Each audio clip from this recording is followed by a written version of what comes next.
ese tiempo de fetch a execute y cómo se va a tardar ese tiempo, cómo se alarga, dependiendo del tipo de instrucción. Entonces, el tiempo de latencia puede estar determinado por ese parámetro, es decir, el tiempo que tarde o el número de ciclos que utilice la instrucción. Hay instrucciones complejas y hay instrucciones sencillas. Entonces lo podrían complementar desde mi punto de vista con esa observación adicional a lo que dijeron sus tres compañeros. Muy bien, pasamos a la siguiente. El tiempo de latencia para un microprocesador es constante. Esa ya la respondí prácticamente con esto. No es constante, depende de muchos factores, entre ellos lo que acabo de decir. No es constante. La 3. ¿Qué acciones realiza la CPU antes de ejecutar una ICR? Antes de ejecutar.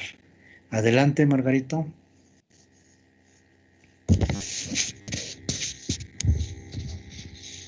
Hola, hola, Margarito. Yo. Sí, es que estaba trabada mi ventana. Es la número 3, ¿verdad? Sí. Antes de ejecutar una ICR, la CPU debe de salvar el contexto del programa por hardware y por software.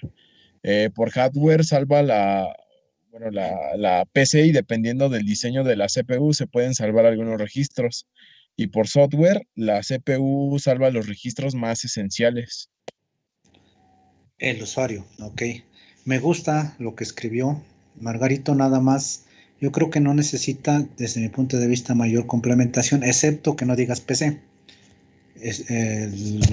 Podrías decir microprocesador, ¿no? Porque una PC pues ya es otro concepto. ¿Alguien tiene algo más Sí, para sí, no es que complementar? eso tenía duda, no sabía si escribirlo como CPU, bueno, como PC o como microcontrolador. En ese caso, podrías decirlo como CPU y ya es un poco más genérico. Una CPU la tiene el microprocesador, es el microprocesador y la tiene en su interior un microcontrolador. Entonces, como CPU, no como PC, ¿no? Como CPU. ¿Tienes algo más, Sergio?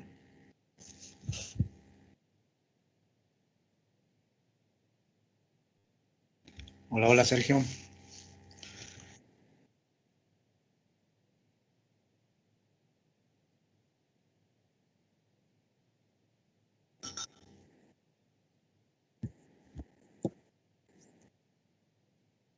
Ok. Yo veo, yo veo, es bueno. Yo veo que ustedes se basan mucho en búsquedas en Internet. Es bueno, nada más les reitero, sean muy cautelosos con las fuentes, tengan mucho cuidado con las fuentes eh, y sobre todo crucen información con lo que en clase vimos. Esa es la clave, jóvenes. Recuerden, no todo lo que me dicen en Internet es cierto. Yo debo de tener el criterio para juzgar. ¿Quién me da esos criterios? La clase que tenemos. Y está muy bien que complementen, está perfecto. Entonces nada más traten de complementar de la mejor manera cruzando información con lo que vimos en clase. Ok, número 4. Complemente la definición de un reset para un microprocesador, mmm, adicionando lo que nosotros aprendimos sobre interrupciones. ¿Quién tiene una definición del reset un poco más amplia?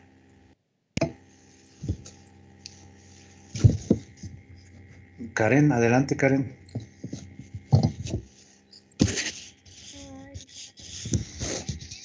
El principal vector dentro de un microprocesador tiene la primera instrucción a ejecutar, por ello es la interrupción con la más alta prioridad y esta instrucción no se puede enmascarar.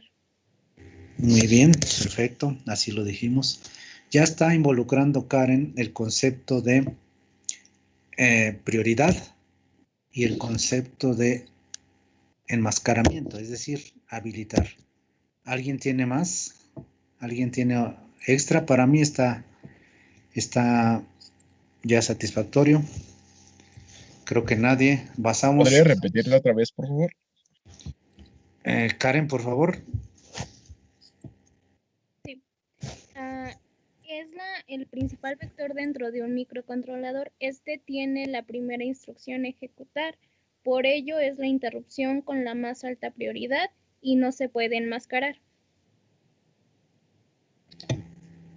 Ok. Gracias. Nuevamente, recuerden que no sé quién está grabando, no puedo verlo aquí. Está grabándose la sesión y quien lo esté grabando, por favor, recuerde que hay que compartirlo para quien se atrase un poco. Ok, la 6. Perdón, la 5. La 5. Adelante, Sergio.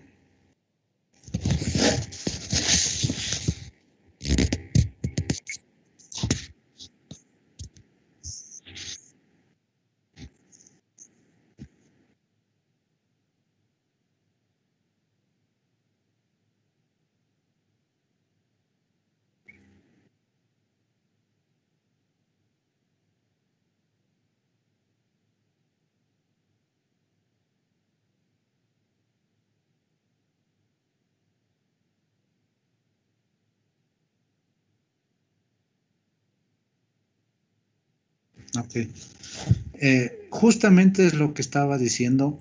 Está bien su respuesta de Sergio, pero yo antepongo que todos, no solamente Sergio, que todos entendemos lo que Sergio acaba de contestar. Adicionalmente, yo lo complementaría con lo siguiente, jóvenes. Dice, ¿qué es un qué es un controlador de interrupciones?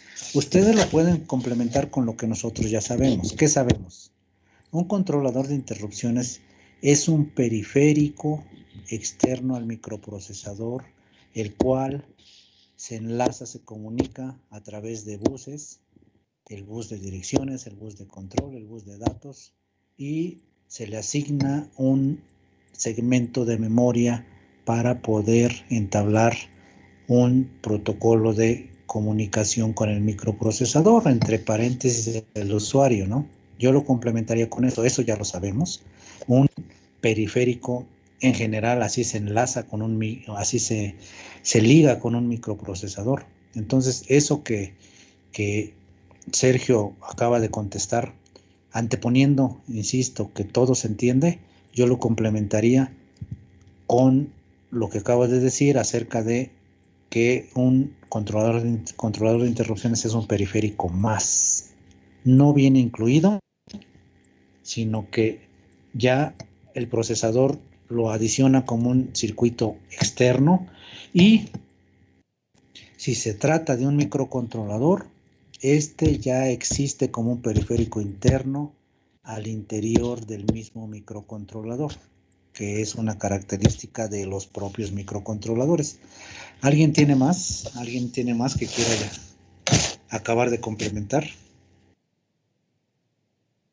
Pues yo nada más como complemento le podría poner que con este podemos, con el registro asociado a este periférico podríamos habilitar o deshabilitar las interrupciones o también cambiar las prioridades que tienen cada una de ellas. De alguna manera Sergio lo dijo, pero podríamos incluir lo que dice Daniel, que las prioridades de las interrupciones, así como los enmascaramientos, se realizan a través de registros asociados al propio controlador de interrupciones, que en general recuerden que así se hace para cualquier periférico. Me parece bien, con eso ya queda un poco más amplia. Karen, ¿tienes algo más?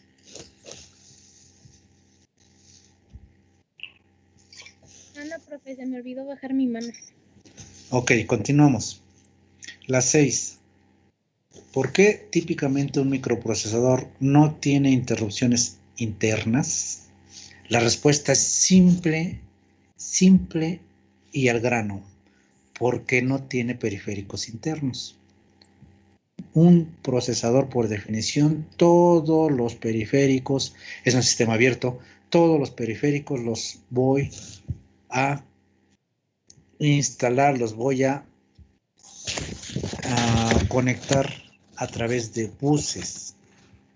Ese es un sistema abierto. Entonces, no tiene interrupciones internas porque no tiene periféricos internos. Todas son externas controladas a través de un dispositivo controlador de interrupciones.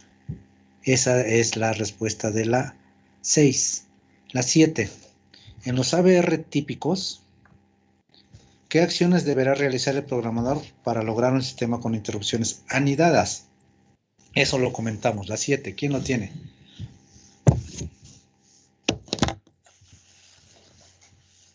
¿Nadie? ¿Qué pasó, jóvenes? ¿Qué tarea entregaron? ¿Alguien puso algo? A ver, Carrasco. Yo le puse que se puede hacer por la técnica de pooling. No, más bien nos habla sobre qué acciones deberá realizar el programador para tener interrupciones anidadas en los AVR. Recuerda que vimos algo sobre interrupciones en los AVR y mencionábamos que no se puede anidar por una situación que por hardware realiza el microcontrolador. A ver, Carrasco.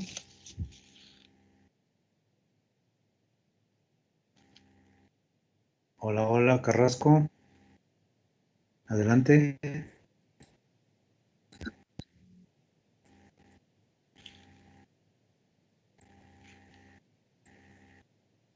Parece que le está fallando su micrófono. Diego, ¿querías contestar algo? Sí, bueno, yo había puesto que asignar niveles de prioridad desde el controlador de interrupciones. No, porque las prioridades en las interrupciones de los AVR no las puedo modificar, se realizan por pooling.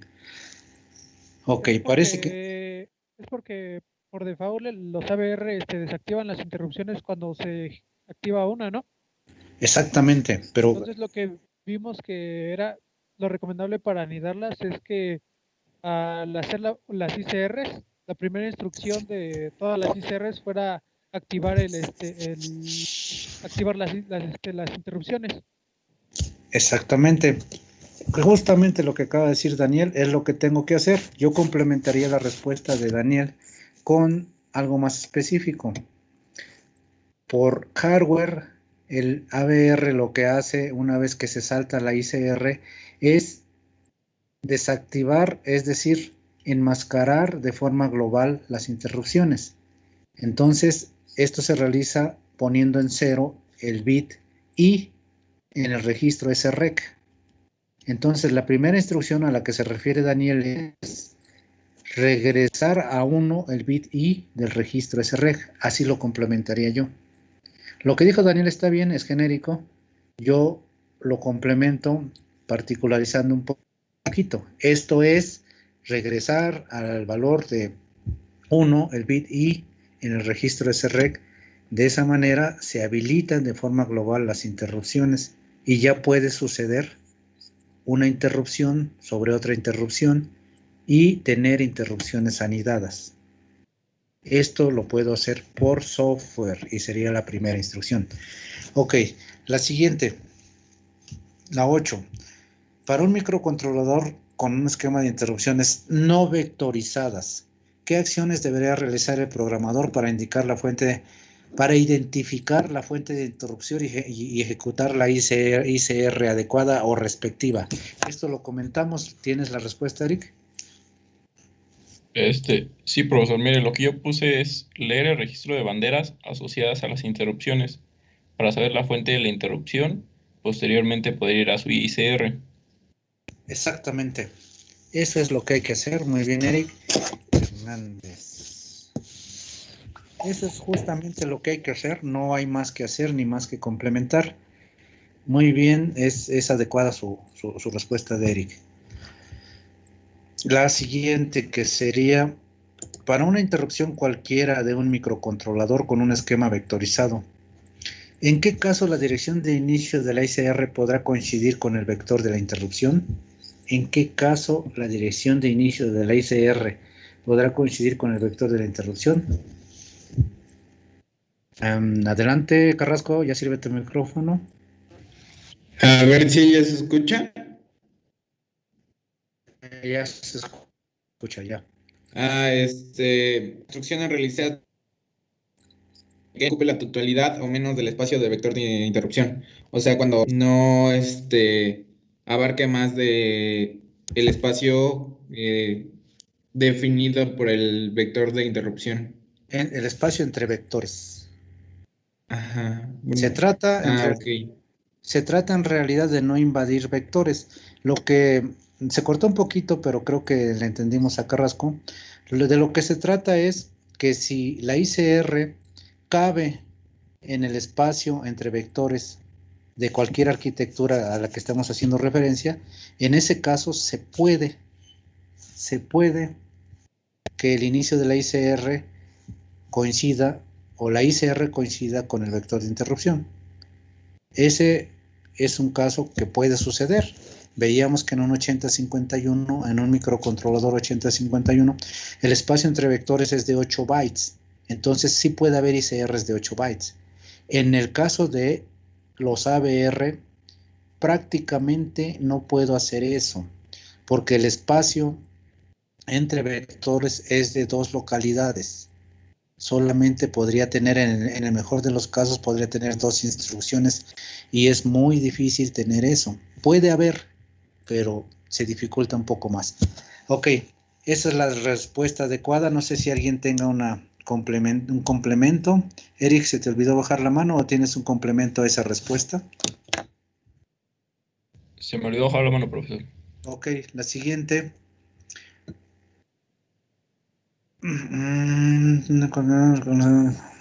La 10. Mencione las 2 formas típicas de manejar las prioridades para las interrupciones en un microcontrolador. 2 formas típicas para manejar prioridades en un microcontrolador. Demasiado sencilla. ¿Quién la tiene?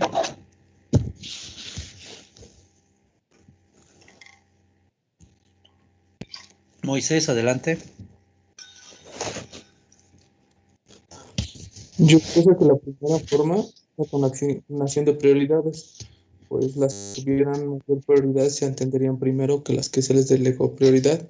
Y la segunda es por orden de pooling, en el cual la que está más arriba será atendida primero y la que está más abajo sería atendida al último.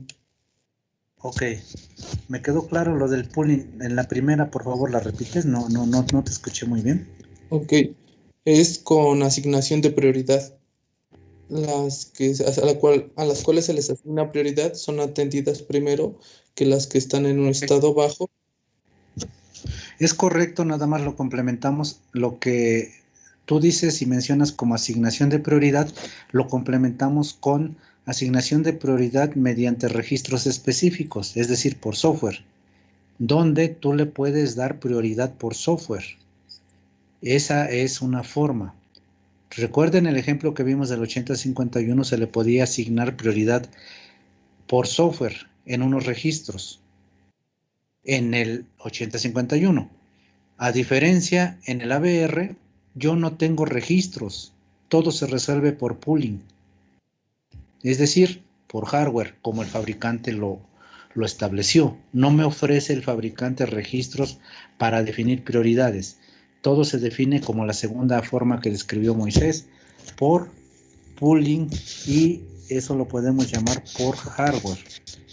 Esa sería la respuesta correcta, solamente complementando entonces lo que mencionaba Moisés. Le ponemos a través de registros específicos. Ok. La siguiente, la 11. Explique la diferencia entre las interrupciones externas y las internas en un microcontrolador. La 11. ¿Alguien tiene una respuesta?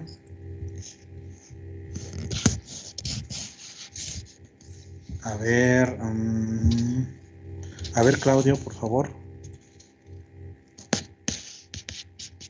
Sí, puse que las interrupciones externas son las generadas por periféricos y las interrupciones internas son las generadas durante la ejecución del programa, como cuando se utiliza el reloj interno del microcontrolador. Yo creo que está más simple, Claudio. La diferencia entre las interrupciones externas y las internas es que casi te da la respuesta. Es que las interrupciones externas las generan dispositivos externos no contemplados dentro de la arquitectura interna del microcontrolador. Las internas ya están alambradas, ya te las genera directamente un periférico interno, ya no tienes que alambrarlas. Las externas, precisamente como no están incluidas en la arquitectura, tú debes de poner un periférico que haga todo el proceso de interrupción, y esto incluye que debes de alambrar la interrupción. En las internas ya no tienes que alambrar nada, solamente tienes que trabajar con los registros específicos relativos y relacionados con la interrupción. Me refiero a que tienes que habilitar de manera individual la interrupción, tienes que habilitarla de manera global. Esto ya es trabajar con el controlador de interrupciones interno. De otra manera, debes de poner la interrupción controlada mediante un periférico externo. Entonces, más que nada la pregunta se refiere a que el microprocesador no tiene interrupciones externas, el microcontrolador tiene internas, pero también puede tener externas. Entonces se refiere a ese proceso, ¿no? ¿Alguien tiene un complemento a esto? A ver, Margarito. Es la 11, ¿verdad, profesor? ¿Es que, perdón? La pregunta 11. La 11, sí. Bueno, yo puse que las interrupciones internas son producidas por la CPU. Estas pueden ser ocasionadas por una división por cero, un desbordamiento o una instrucción ilegal, mientras que las interrupciones externas son causadas por los periféricos de entrada y salida y suelen ser vectorizadas o no vectorizadas. Ok, bueno, eso ya entra a otro campo que es bueno, es bueno. Recuerden que muchas cuestiones, es un poco particular, pero muchas cuestiones los fabricantes las resuelven de manera particular, muy específica a su producto, a su microprocesador. Por ejemplo, recuerden cuando nosotros vimos el caso de un código ilegal. Recuerden que el código ilegal, los fabricantes a veces lo resuelven de una manera, por ejemplo, generando una interrupción. Por ejemplo, un salto al reset. Dependerá del tipo de microprocesador, de microcontrolador. Es el mismo caso cuando por error de software yo divido entre 0. Por ejemplo, ¿qué hacer en ese caso? Es un error. La propia calculadora me marca un error. Entonces, si yo divido entre 0, ¿qué pasa? Pues ahí debe de ser y debe de aplicar el criterio de diseño del microprocesador. ¿Qué va a hacer ante una división entre 0? Habrá, tal y como lo acaba de decir Margarito, habrá quien genere una interrupción a un vector en específico, división entre 0. Ahí sería un vector en particular de un error aritmético. O habrá una arquitectura en donde se encienda una bandera de división entre 0.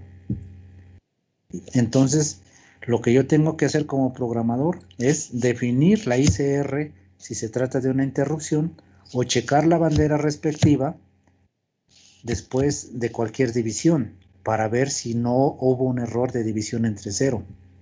Y de esa manera me obliga a conocer la arquitectura, cómo el fabricante define la división entre 0. Entonces, aunque lo que hizo Margarito fue decir que a veces se genera una interrupción, no siempre sucede, no podemos generalizar, es un caso particular. Pero, pues sí, se trataría en ese caso particular de una interrupción interna. Tratemos de ser un poco más general, ¿no? ¿Qué son las interrupciones internas? Pues sí, puede ser una división entre 0, pero en un caso muy particular. ¿Qué son las interrupciones internas? Pues más bien podríamos decir lo que habíamos dicho al principio. Provienen de dispositivos periféricos ya alambrados de manera interna, ya contenidos, y solamente se limita la opción de utilizar estas interrupciones al manejo de registros. Ok, ¿tienes algo más, Eric, o se te olvidó bajar la manita?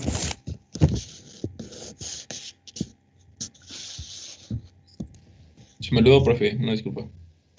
Ok, continuamos. Entonces, Claudio, por favor, ahí si ya te quedó un poquito más claro el concepto, trata de complementar de la mejor manera. La 12, por favor, ¿alguien tiene esa respuesta a la pregunta 12? Eric. Sí, profesor. Yo puse que esto es porque las solicitudes de interrupción son deshabilitadas mientras está ejecutando una de ellas, por lo que necesariamente terminará la instrucción antes de pasar a otra.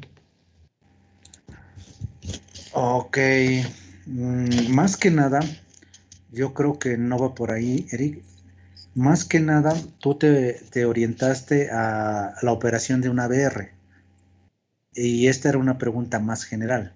¿Por qué un microcontrolador que opera bajo un esquema de interrupciones nunca dejará una instrucción sin completar? Esto se refiere a lo que vimos en clase. Recuerden, cuando tenemos una interrupción desenmascarada, empezamos con fetch, execute y prueba interrupción. Otra vez, fetch, execute y prueba interrupción.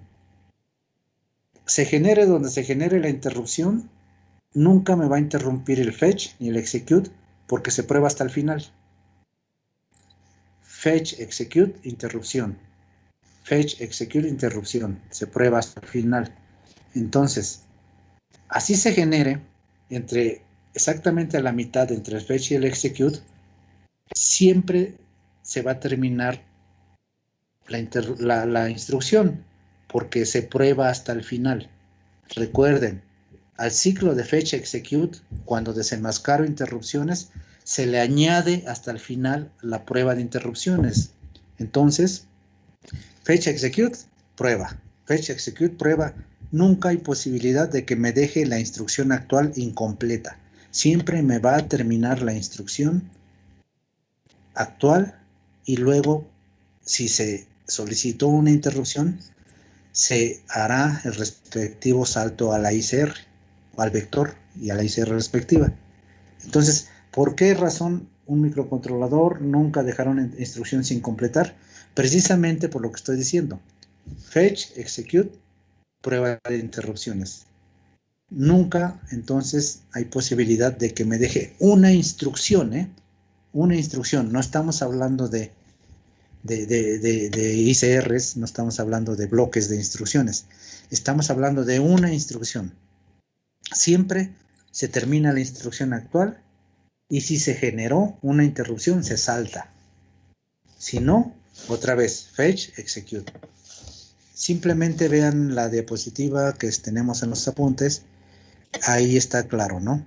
Fetch, execute, prueba interrupciones. Entonces, no hay posibilidad de que se quede a la mitad en la instrucción actual. A eso se refería la pregunta. Ok. Esta está interesante. La 13. Describa con sus propias palabras el concepto de una tabla de vectores para un microprocesador o microcontrolador. La 13. ¿Alguien tiene la respuesta?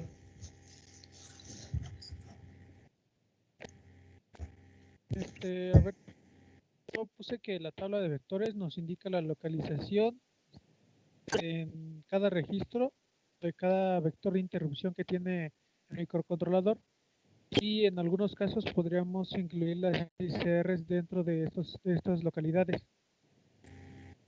Ok, más o menos todavía es factible de complementar. Moisés, ¿tienes algo? Yo puse que es un área en memoria de programa donde se encuentran almacenados los vectores de las interrupciones que se pueden generar en el microprocesador. En este espacio se encuentran los vectores donde se almacena la dirección de la ICR correspondiente a la interrupción y en casos posibles la ICR misma. En esta tabla existe un espacio entre cada vector de interrupción y el tamaño de este cambia dependiendo del microcontrolador. Ok. Toma lo que dijo Daniel y lo complementa. Me gusta, pero todavía yo le podría complementar un poquito más. Está totalmente correcta su respuesta de ambos. Solamente yo definiría eso del área como se empieza la respuesta, yo la definiría como un segmento de memoria donde se realizan los diversos saltos por hardware en respuesta a diversas peticiones de interrupción por parte de los periféricos. Así lo agregaría yo. Lo que ustedes están diciendo que es un conjunto de vectores, yo lo extiendo, lo amplío y digo, es un conjunto de direcciones o un área en memoria donde se realizan diversos saltos, esos son los vectores, en respuesta a saltos por hardware, en respuesta a diversas peticiones de interrupción. Esto, obviamente, la tabla de vectores se aplica para un sistema vectorizado. Con eso, entre los tres, Daniel, Moisés y yo, para mí esa sería la respuesta complementada. Ok, la 14. Defina de la manera más amplia el concepto de vector de interrupción. Justamente eso que acabo de decir, pero ya no en plural, es un vector de interrupción. Es una dirección en memoria de programa a donde por hardware se realiza un salto en respuesta a una petición realizada por parte de un dispositivo periférico interno o externo o inclusive por software. Ese sería el concepto de vector de interrupción. Ok, la 15. Defina de la manera más amplia el concepto de rutina de servicio a una interrupción. Ok, es así. Necesito que alguien me ayude.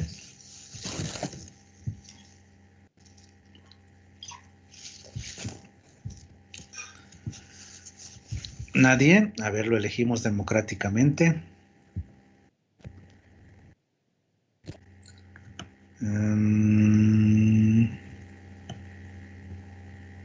Pregunta es, profesor, perdón. La 15. La 15. San Juan, has estado muy callado. ¿Andas por ahí? ¿Tienes la 15?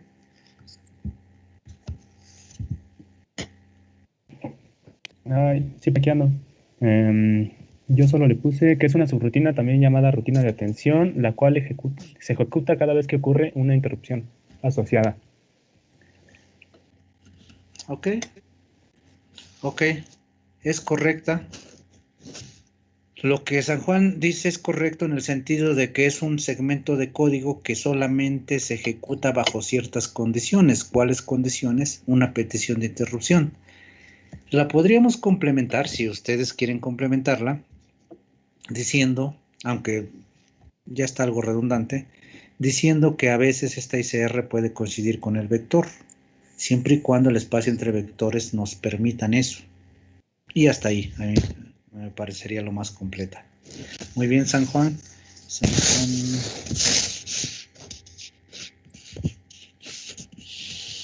Siguiente, 16, por favor, ¿alguien tiene una respuesta? 16. Para atender una solicitud de interrupción, ¿por qué es recomendable que el inicio de una CR coincida con su respectivo vector de interrupción? Adelante, Eric. Sí, es un poco lo que se dijo. Yo puse que se ahorra tiempo en la atención a la misma, dado que con esto no se necesita hacer un salto entre las localidades. Ok, está perfecto. En pocas palabras, hacemos más eficiente la atención al dispositivo, es decir, el tiempo de atención disminuye. Muy bien, me gustó así, está bien. Ok, la 17, por favor, ¿alguien tiene?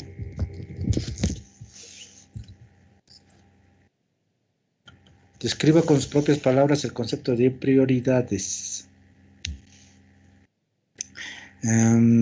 Adelante, Claudio. Sí, se utilizan para que el microprocesador o microcontrolador puedan atender las interrupciones en el orden establecido. Existen algunas prioridades que pueden ser cambiadas por el usuario y algunas que no pueden ser cambiadas, como por ejemplo la prioridad del reset. Ok. Me parece adecuado, nada más le complementamos que en el caso cuando una o varias interrupciones o varias fuentes de interrupción sucedan al mismo tiempo, esa es la palabra clave, al mismo tiempo. Es decir, suceden dos o más interrupciones al mismo tiempo, se tiene que decidir a cuál se atiende. Esa sería una situación. La otra, si ya estoy atendiendo a algún dispositivo y hay una petición de más prioridad, ahí también entran en juego las prioridades. Son esas dos situaciones. Cuando sucedan al mismo tiempo, ¿con cuál me voy? Y cuando ya estoy atendiendo a alguien y sucede una petición de más prioridad, tengo que dejar a ese alguien e irme a atender a esa petición de más prioridad. Ese es el caso de interrupciones anidadas. ¿Está bien? Lo dejamos así. Muy bien, Claudio. Siguiente, 18. Para desenmascarar una fuente de interrupción, los microcontroladores cuentan con dos tipos de habilitación. Menciona y describe ambos tipos. Justamente todas estas las agregué porque nuestros temas en la última sesión donde tratamos interrupciones no habían quedado claros. La 18, Eric, adelante. Sí, yo puse globales y particulares. La interrupción global debe ser asignada para ser habilitada y la interrupción particular habilita el control cuando se trabaja en registros de control separados. Ok, nada más está perfecto, nada más le complementamos que las particulares corresponden a cada dispositivo. Ahora sí que en particular, ¿no? Muy bien, Eric. Entonces, la siguiente, las 19. La 19.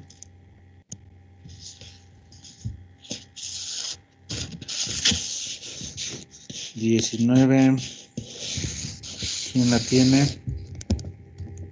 Adelante, Moisés.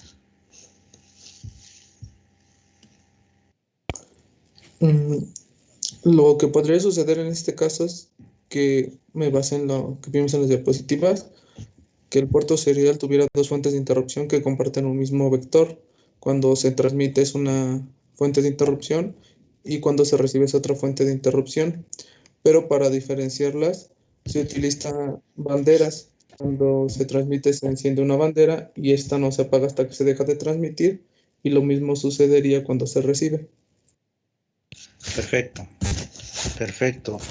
Nada más le agregaríamos, por ejemplo, es decir, cuando se trate de que hay más fuentes que vectores, eso indudablemente quiere decir que una o más fuentes comparten un mismo vector. Esa sería la respuesta concreta. Por ejemplo, todo lo que dijo Moisés. Ok, muy bien. Ya te puse tu participación. La siguiente, la 20.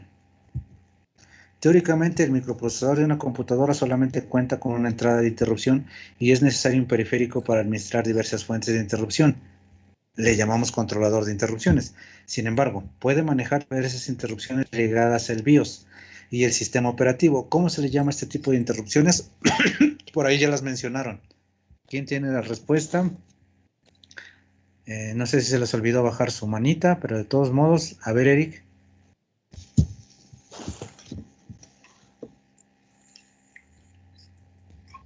No le entendí muy bien, profesor. Yo solo le puse interrupciones externas, pero no sé si es correcto. No, no es correcto, está más fácil. Ya la bajó Moisés. Bueno, entonces agarramos a alguien por aquí. Jonathan, ¿qué pusiste? Yo también tengo, profe. Ok. Luis Ángel, ¿pusiste algo? Alcántar.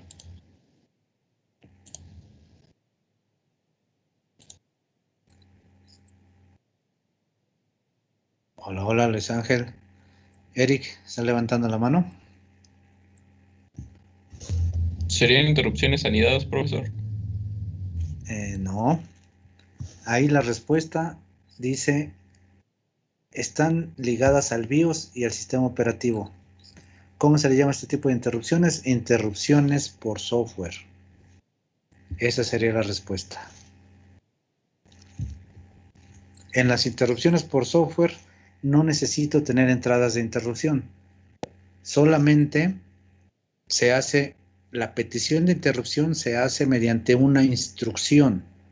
Lo vimos al principio del tema. Para generar una petición de interrupción por software es una instrucción específica. Antes se preparan los registros asociados a la interrupción, se genera la petición de interrupción, se toman los valores de los registros y se realiza un salto, ya sea al área del BIOS o ya sea al área de memoria donde está ubicado el sistema operativo, y de esta manera se ejecuta una ICR, un segmento de código. Es todo el proceso de interrupción. La respuesta concreta entonces es interrupciones por software. La 21. En algunas arquitecturas se utilizan los llamados fusibles o fuses. ¿Qué son a nivel hardware y cuál es su función? ¿Quién tiene una respuesta?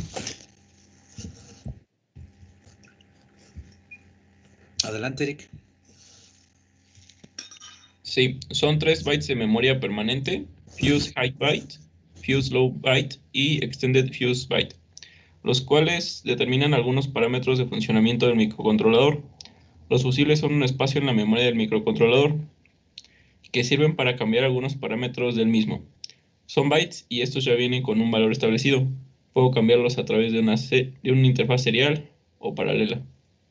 Es correcto, Eric. Nada más le podríamos quitar lo particular. Tú estás hablando en particular de los ABR y no es una característica en particular de los ABR. Es una característica que tienen muchos microcontroladores, por ejemplo los PICs. Entonces lo dejamos más general. Le quitamos particularidades y todo lo demás está bien. Relevantemente, lo que hay que mencionar que es un área de memoria que no es RAM, no es ROM, no es memoria de datos, no es memoria de programa, es una memoria fija, es una memoria permanente, como lo mencionó Eric, pero no es ninguna de esas dos. Entonces sí, compleméntenle por favor diciendo que no es ni memoria de datos ni de memoria de programa, y le quitamos lo particular. Sí, Carrasco, ¿es pregunta sobre lo mismo o complemento?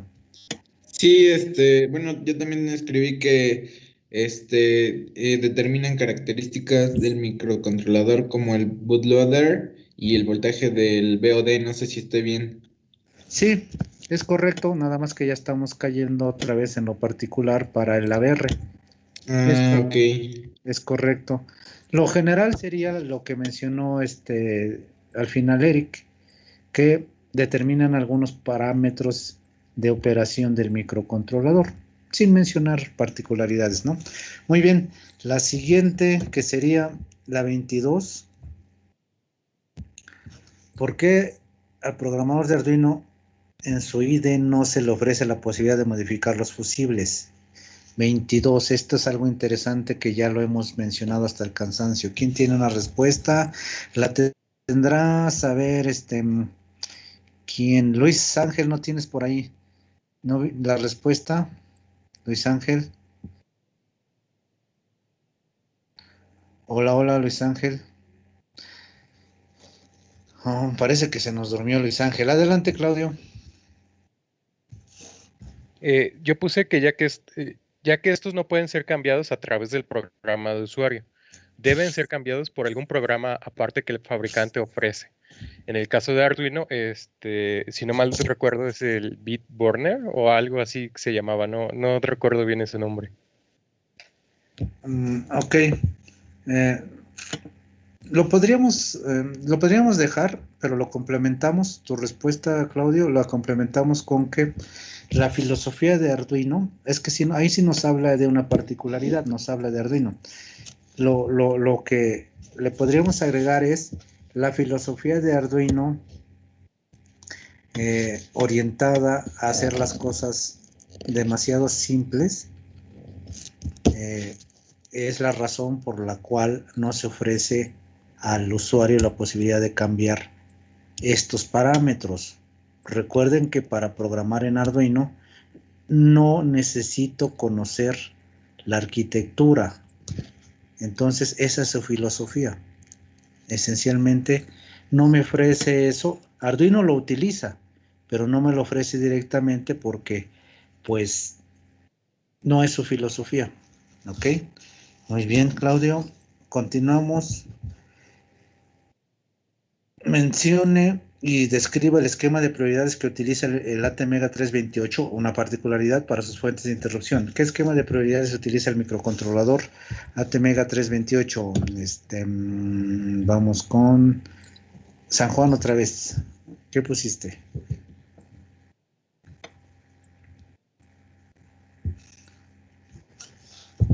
Es en la 23. Hola, hola, San Juan. Ya se nos durmió también San Juan. ¿Qué pusiste, Ezequiel?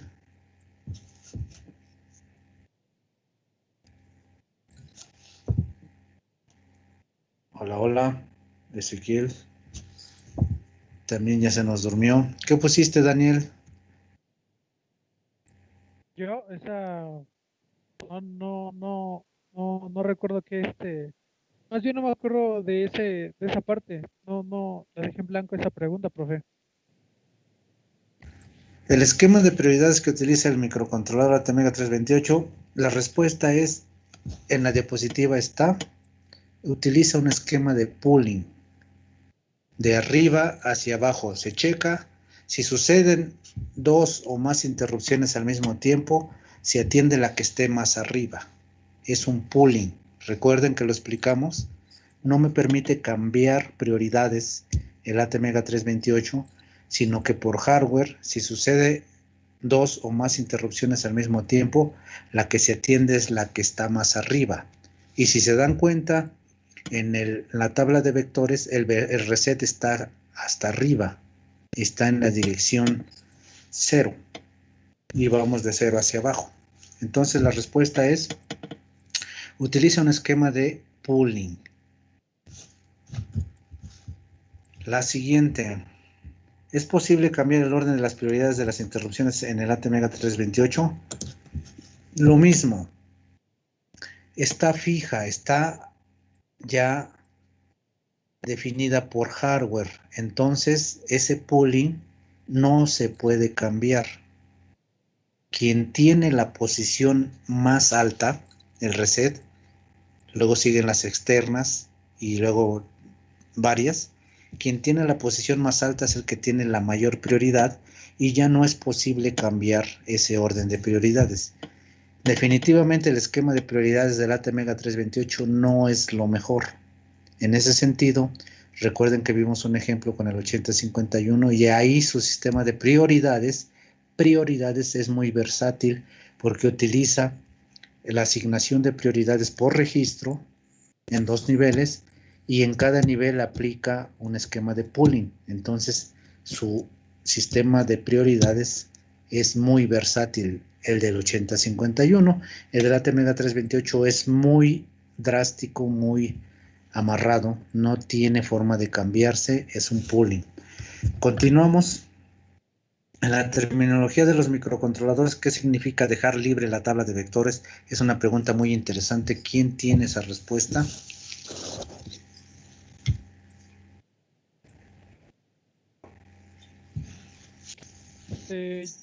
Adelante, Daniel. Yo le puse que puede, es cuando deshabilitamos el registro SREG. No, cuidado, esos son enmascaramientos, ¿eh? Aquí dice una frase en particular, dejar libre la tabla de vectores. Adelante, Eric. Sí, yo puse que se refiere a que el espacio en memoria destinado a la tabla de vectores fuera del bootloader queda vacío, debido a que esta tabla se puede mover a otro espacio en la memoria. Ok, ya está un poquito más adecuada. En pocas palabras, la complementamos. En pocas palabras, se trata de no invadir vectores, que un vector no invada a otro. Esto comprende al vector de reset. Entonces, es una diapositiva que explicamos en las presentaciones. Ahí la pueden ver ustedes. Se trata de que una vez que reseteo el microcontrolador, en el vector de reset, que es donde yo coloco la primera instrucción, yo ponga una instrucción, que esa primera instrucción sea una instrucción de salto a una dirección en memoria donde no invada ningún vector de todos los que tiene el microcontrolador. Eso siempre se hace. Los buenos hábitos de programación siempre hacen eso. Utilice o no utilice interrupciones, siempre se deja libre la tabla de vectores. Insisto, ¿cómo se deja libre? En el vector de reset, la primera instrucción es una instrucción de salto a un área en memoria de programa donde ya no haya vectores de interrupción. Eso quiere decir, eso significa dejar libre la tabla de vectores. ¿Para qué se deja libre? Se deja libre para que si posteriormente yo necesito habilitar interrupciones, ya coloque mi código en la dirección, en el vector que le corresponde, y no tenga que andar moviendo segmentos de programa. Es un buen hábito de programación. Entonces, de alguna manera, ese término de dejar libre la tabla de vectores es un hábito de programación. Esa sería la respuesta. La siguiente. 26. ¿Cuántos vectores de reset puede tener un microcontrolador ATmega 328? Explique el por qué. La 26. Jonathan, ¿tienes la respuesta? No, profe, esta no la supe. Ok, Moisés, adelante. Yo puse que tenía un total de 5 vectores. El original, que está en la dirección 0 y se aplica cuando no usamos un bootloader en la memoria de programa, y otros 4 vectores que corresponden al número de tamaños posibles que puede tener el bootloader. Exactamente, nada más la complementamos un poquito. Los otros 4 serían el inicio de cada programa bootloader, donde esto se debe a que tengo 4 diferentes tamaños de bootloader. Nada más mencionar que es el inicio, ¿no? Está perfecto, Daniel. Perdón, sí también es Daniel, Moisés, Daniel. Muy bien. Esa sería la respuesta para la 26. 27. En la arquitectura del mismo microcontrolador, ¿es posible que el bootloader utilice en su propia área de memoria la tabla de vectores? Explique el porqué de su respuesta. Ok. Adelante, Claudio. Yo puse que sí, con los bits fusibles, específicamente el bit IPSEL, y es el cual permite mover la tabla de vectores al área del bootloader. Primero se cambia el bit IPSE a 1 y luego se tiene que cambiar también el bit el IPSEL también a 1 para que de esta manera se pueda mover. Ok, está perfecto. Entra Claudio en particularidades porque precisamente está preguntando particularidades. A lo que se refiere en general es que yo puedo mover la tabla de vectores con una combinación de bits. Puedo moverla primero especificando en los bits fusibles que voy a usar un bootloader y luego en unos registros IBCL, pues debo de especificar que voy a mover la tabla de vectores, pero antes tengo que accionar un candadito. Hay otro bit que me permite, es un candadito que me permite mover después de 4 ciclos. El candadito lo acciono y después de 4 ciclos máquina, antes de 4 ciclos máquina, yo debo de mover un bit IBCL para precisamente mover la tabla de vectores. En general, se describen particularidades. La respuesta en concreto es sí se puede, y se describe el proceso, y así quedaría complementada la respuesta. Muy bien, Claudio. Siguiente, la 28. Para una interrupción externa, menciona la diferencia entre un disparo low y un disparo por nivel 0 y un disparo por flanco de bajada. ¿Cuál es la diferencia entre disparar una interrupción por estado lógico 0 y disparar una interrupción por flanco de bajada? ¿Cuál es la diferencia? Adelante, Karen.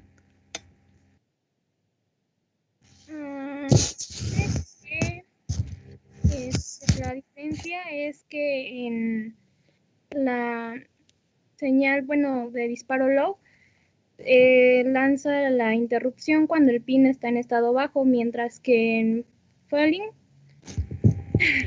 lanza la interrupción cuando el pin cambia de estado alto a bajo. Ahí todavía queda una duda. Todavía la podemos complementar. ¿Tienes el complemento, Eric?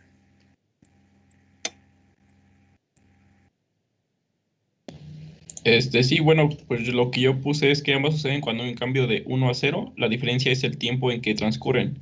La señal de disparo falling es casi inmediata, casi ideal, mientras que low se espera cierto tiempo hasta confirmar que el estado lógico es 0.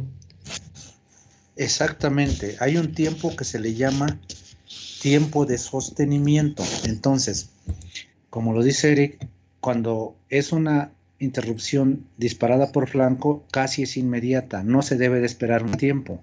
Cuando se dispara por 0, de alguna manera pasamos por el de caída, por el de bajada, pero hay que esperar un tiempo de sostenimiento para asegurar el 0 lógico. Entonces, esa es la diferencia, un tiempo de sostenimiento. Está bien, Karen, nada más complementamos con eso del tiempo. ¿Tienes algo más, Daniel? Pues lo que yo podría agregar nada más es que la señal de low es cuando se genera con una señal activo baja y por un tiempo determinado. Y creo que es lo que podría agregar. Ok, es decir, tú lo complementas especificando una interrupción por software. Tú vas a especificar una interrupción que se dispare por activo bajo, porque acuérdate que las interrupciones son programables. Tú puedes decirle que se dispare por activo bajo o que se dispare por flanco de bajada, flanco de subida, dependerá del microcontrolador. Lo podríamos resumir así: debe de ser compatible la señal de petición de interrupción con lo que nosotros programamos como señal de disparo por software en el controlador de interrupciones. Lo podríamos dejar así más genérico, ¿no? Muy bien. Pasamos a la siguiente. ¿Por qué razón en un microcontrolador AVR, cuando se manejan interrupciones externas, no se deben dejar flotando las terminales de interrupción? Es la 29. ¿Quién tiene la respuesta? Eric, ¿se te olvidó bajar la mano o tienes la respuesta? Tengo la respuesta, profesor. Yo puse que es debido al voltaje TTL, el cual define parámetros para identificar si es 0 o 1. Si por medio de esta terminal flotando entra ruido, esto podría provocar una lectura errónea sobre el estado lógico, ya que las entradas tienen una sensibilidad alta debido a su alta impedancia. Ok, me parece adecuado. ¿Tienes algún complemento, Daniel? No, profe. No, sí, es lo mismo que escribir. Ok, esencialmente es el tema de la alta impedancia. Muy bien, Eric. Ok, la siguiente, relacionado con lo mismo. ¿Qué utilidad tienen las resistencias de pull-up y pull-down en la implementación de interrupciones externas? Pues precisamente para evitar dejar flotando las terminales de interrupción y evitar tener disparos falsos debido a la alta impedancia. Lo que hacemos es adicionar resistencias de pull-up, de pull-down, dependiendo del tipo de disparo que yo estoy esperando, y de esa manera disminuimos drásticamente la resistencia o la impedancia de entrada de la interrupción externa, y de alguna manera ya no está flotando podríamos decir eso, ya no está flotando la entrada de interrupción. Esa es la utilidad que tienen las resistencias de pull-up y pull-down. Siguiente, menciona en qué consiste el efecto del rebote. ¿Qué es el efecto del rebote? Lo habíamos dicho, jóvenes. Adelante, Daniel. Sí, yo le puse que cuando se dispara la interrupción con un pulsador o con con algún periférico externo, la señal podría no ser del todo constante. Entonces, podría generar una caída o subida de voltaje, lo que podría confundir al microcontrolador. Ok, más que caídas y subidas, lo manejamos un poco más orientado a señales de disparo, ¿no? En vez de caídas y subidas, lo dejamos en pulsos adicionales, que son caídas y son subidas. Y le complementamos también con la razón. Los efectos de rebote se deben a imperfecciones en el material de los pulsadores. Hay pulsadores, hay push button que generan menos rebote. Hay pulsadores más finos que son adecuados, pero no dejan de generar rebotes. Ustedes tal vez podrían complementar esto diciendo que la señal de rebote o los pulsos espurios, los pulsos adicionales, se pueden ignorar por software. En la primera ICR, en la primera fuente de interrupción, en el primer pulso, yo genero un retardo que sea el suficiente para ignorar los subsecuentes. Esa sería una forma de complementar esta respuesta, ¿no? La 32 es justamente eso. Dos maneras de evitar. Una es por software, lo acabo de decir, y la otra es mediante hardware. Hay circuitos basados en flip-flops, es un eliminador de rebotes que se implementa con 2, a veces con 4 flip-flops, donde solamente admite un pulso de disparo, es una combinación, solamente admite un pulso de disparo y me genera un único pulso. La mejor manera de evitar rebotes es por hardware, utilizando flip-flops. Sin embargo, también lo puedo hacer por software, es la segunda. El detalle de hacerlo por software es que el tiempo que yo le doy de retardo para ignorar los pulsos subsecuentes es variable y depende de qué tanto el usuario se queda ahí pulsándole, depende de qué tanto error hay en la fabricación del switch. Hay intervalos típicos del orden de milisegundos, pero puede ser que no me ajuste, que no me alcance este intervalo y me genere rebotes adicionales. En general, no es tan fácil tener un valor típico en el delay para ignorar rebotes. Lo debo de hacer de forma particular.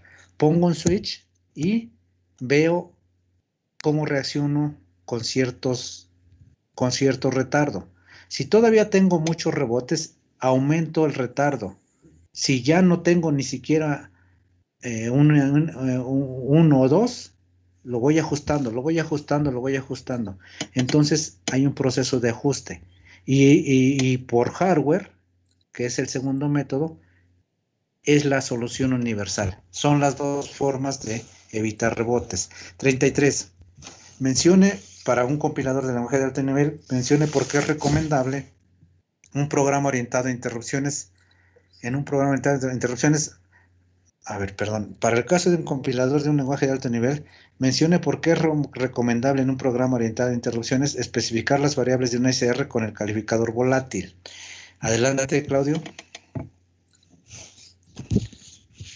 Esto es porque el compilador siempre va a optimizar las variables que no se declaran como volátiles y esto puede generar errores en el programa. Ok, exactamente.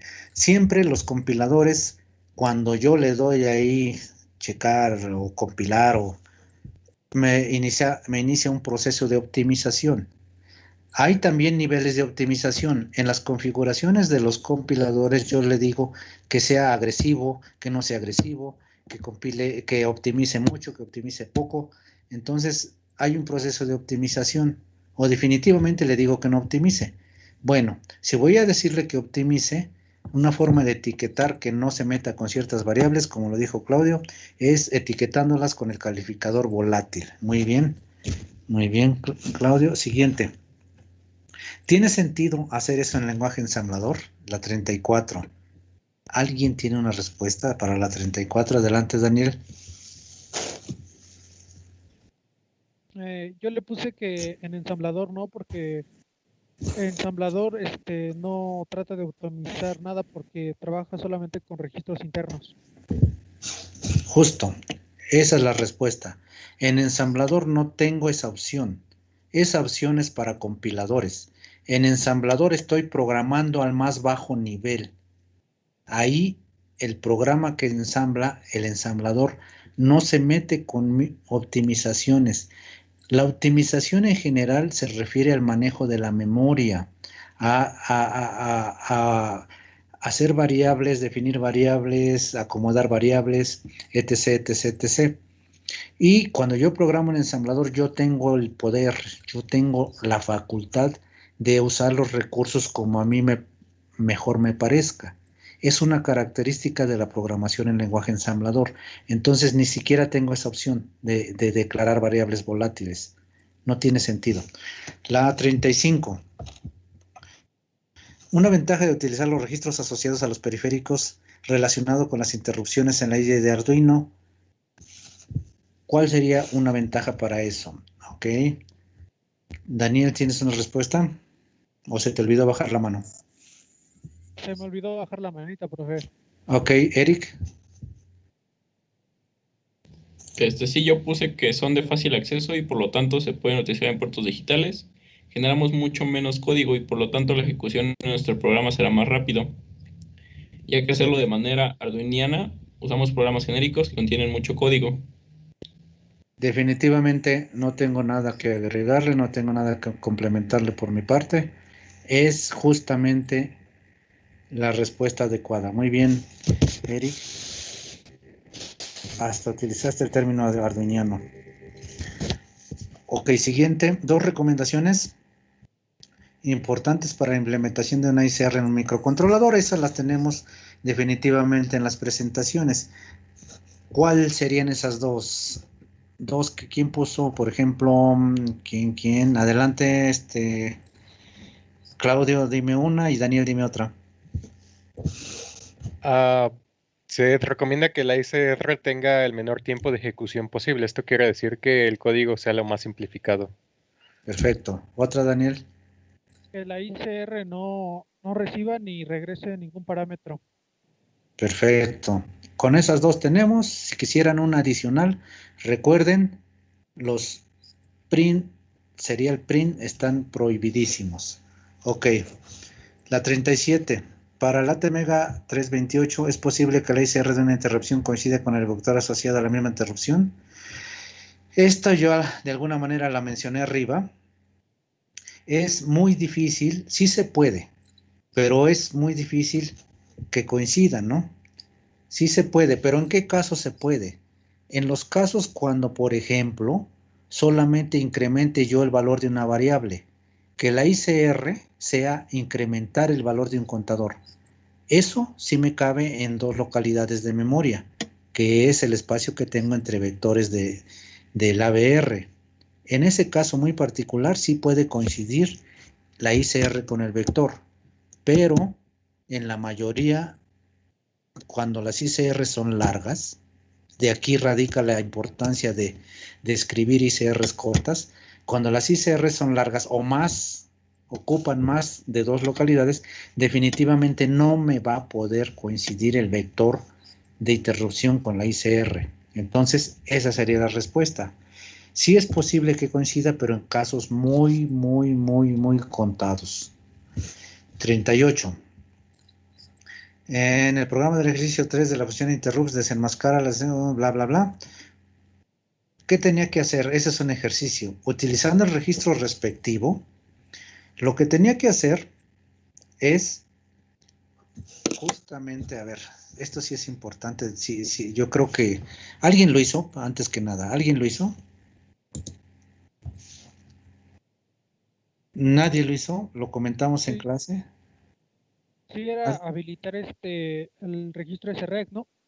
Exactamente, era trabajar con el registro SREC de la misma como se trabajó en ese ejercicio 3. Déjenme lo abro. En ese ejercicio 3 se trabajó con 2 o 3 registros relacionados con las interrupciones. En ese caso, tengo que hacer alusión al nombre del registro y trabajar con la sintaxis para manipular bits individuales. Entonces, eso mismo tenía que hacer con el registro SREC y particularmente con el bit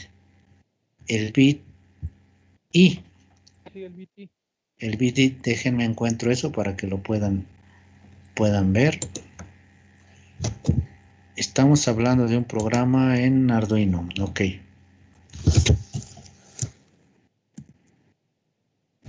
Fíjense ustedes en su pantalla. En este ejercicio trabajamos con el registro DDRD que me define la dirección del puerto D. Trabajamos con el registro de salida del puerto D para habilitar la resistencia de pull-up. Trabajamos con el registro EICRA. Trabajamos con el registro EIMSK. Bueno, si se fijan, trabajamos con 4 registros. ¿Cómo le hacemos para trabajar con estos registros? En el lado izquierdo escribimos el nombre del registro. En la parte intermedia ponemos la operación a realizar a nivel bit. En este caso es limpiar, donde está el ampersand igual y el tilde es limpiar, donde está la diagonal, la vertical y el igual es poner, encender un bit, y luego la sintaxis es paréntesis 1, menor, y el bit que quiero afectar. ¿Cómo lo afecto? Depende del operador que puse aquí. Si quiero limpiar P de 2, aquí puse ampersand igual a tilde. Si quiero poner, es decir, fijar en 1 por D2, pongo vertical e igual, y así sucesivamente. Entonces, ¿de qué se trata el ejercicio que pide el reactivo? De que yo trabaje del lado izquierdo con el registro SREC, aquí voy a poner SREC, y voy a poner vertical igual, la sintaxis, y aquí el nombre del bit. El bit se llama I. De eso se trata el ejercicio. Muy simple. ¿Para qué sirve el ejercicio? Para que se entienda, se comprenda cómo trabajar con registros en Arduino y en general en cualquier compilador en alto nivel. Esta es la sintaxis, la forma, este es el operador, nombre del registro, nombre del bit. Entonces es muy simple, nada más tomo como ejemplo cualquiera de estos 4 registros y trabajo con SREC y trabajo con el bit en forma particular, el bit I. Demasiado simple, de eso se trata. 39. Si los fusibles del ATmega 328 son inaccesibles por un programa de aplicación o un bootloader, eso es un hecho, ¿cómo se pueden modificar dichos bits? Se utiliza un programa que proporciona el fabricante. Específicamente para el ATmega 328 tengo un programa que se llama ABRDUDE, es el que mencionaba por ahí Claudio. Con ese programa yo puedo, a nivel usuario, trabajando en una consolita de 2, yo puedo modificar los fusibles. Arduino lo hace, utiliza ABRDUDE, pero lo hace sin que yo lo vea. Si yo lo quiero hacer por mi parte, lo puedo hacer corriendo ese programita en una consola, una consolita de 2. Ahí yo también le puedo pedir un help, me da un help. Entonces, necesito conocer la arquitectura, los 3 bytes, byte alto, byte medio, byte bajo, la arquitectura de los bits fusibles del ATmega 328 y luego poder trabajar mediante el help con el ABRDUDE. No es difícil, lo único requisito es conocer la arquitectura y qué quiero hacer definitivamente. Última pregunta. ¿Con qué finalidad necesitaría yo trabajar los bits fusibles? Casi no necesito meterme con ellos. Arduino lo hace para habilitar el... Adelante, Eric. Te dejo la respuesta. Sí, gracias. Yo puse que los microcontroladores ATmega pueden utilizar un bootloader para su autoprogramación, pero esta condición se debe configurar para que la CPU decida cuál vector de reset utilizará. Esto es cuando el BFC boot RTST está programado. Después de un reset, el microcontrolador iniciará desde la primera dirección de ubicación del bootloader. Si el BFC boot RTST no está programado, el microcontrolador iniciará en la dirección 0, el valor por default. Perfecto. Del boot RST 1 es no programado. Así es. Ese es un ejemplo. Muy bien. Podrías ponerle ahí para configurar ciertos parámetros de operación iniciales del microcontrolador. Por ejemplo, y todo lo que nos dijiste. Ahí sí lo complementamos. Por ejemplo, la cuestión general es cuando el usuario necesite cambiar ciertos parámetros de operación. Está bien hasta ahí la respuesta, pero recuerden que ahí se puede cambiar el valor el valor del BOD, el valor de comparación, la fuente de reloj, y así hay varios parámetros que se especifican mediante bits. Está bien con el ejemplo que nos puso Eric, nada más le ponemos al principio cuando el usuario necesite cambiar parámetros iniciales de configuración del microcontrolador, por ejemplo, eso. Muy bien, jóvenes, estas serían las 40 respuestas complementadas y consensadas entre muy pocos. A los demás, por favor, los invito a participar. Vamos a hacer lo mismo con la unidad 4, los invito a participar, por favor. Recuerden que las tareas son muy importantes. Muy bien, no les quito más su tiempo, jóvenes, les agradezco este tiempo adicional.